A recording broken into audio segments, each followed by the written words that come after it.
The book of Genesis, chapter 2. Let's begin at verse 1. Thus the heavens and the earth were completed in all their vast array.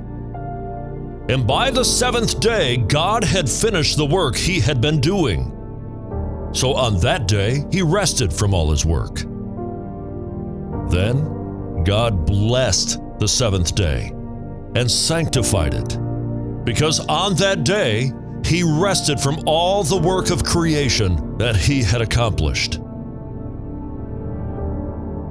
This is the account of the heavens and the earth when they were created, in the day that the Lord God made them. Now no shrub of the field had yet appeared on the earth, nor had any plant of the field sprouted. For the Lord God had not yet sent rain upon the earth, and there was no man to cultivate the ground. But springs welled up from the earth and watered the whole surface of the ground. Then the Lord God formed man from the dust of the ground, and breathed the breath of life into his nostrils. And the man became a living being. And the Lord God planted a garden in Eden, in the east, where he placed the man he had formed. Out of the ground the Lord God gave growth to every tree that is pleasing to the eye, and good for food. And in the middle of the garden were the tree of life and the tree of the knowledge of good and evil. Now a river flowed out of Eden to water the garden, and from there it branched into 4 headwaters. The name of the first river is Pishon. It winds through the whole land of Havilah, where there is gold. And the gold of that land is pure, and bdellium and onyx are found there.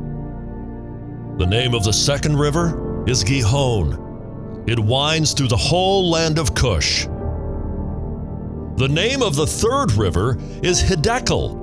It runs along the east side of Assyria. And the fourth river is the Euphrates.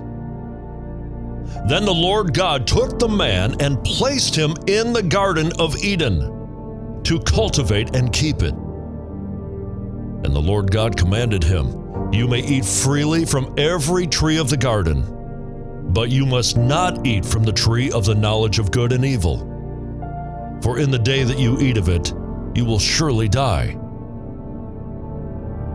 The Lord God also said, "It is not good for the man to be alone. I will make for him a suitable helper." And out of the ground the Lord God formed every beast of the field and every bird of the air, and he brought them to the man to see what he would name each one. And whatever the man called each living creature, that was its name. The man gave names to all the livestock, to the birds of the air, and to every beast of the field. But for Adam no suitable helper was found. So the Lord God caused the man to fall into a deep sleep, and while he slept, he took one of the man's ribs and closed up the area with flesh. And from the rib that the Lord God had taken from the man, he made a woman and brought her to him. And the man said, "This is now bone of my bones and flesh of my flesh. She shall be called woman, for out of man she was taken." For this reason, a man will leave his father and mother and be united to his wife, and they will become one flesh. And the man and his wife were both naked, and they were not ashamed.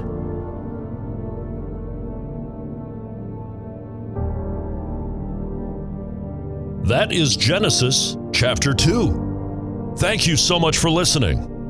Let others know that you found us, and let's meet right here tomorrow at GodsWordEveryday.com.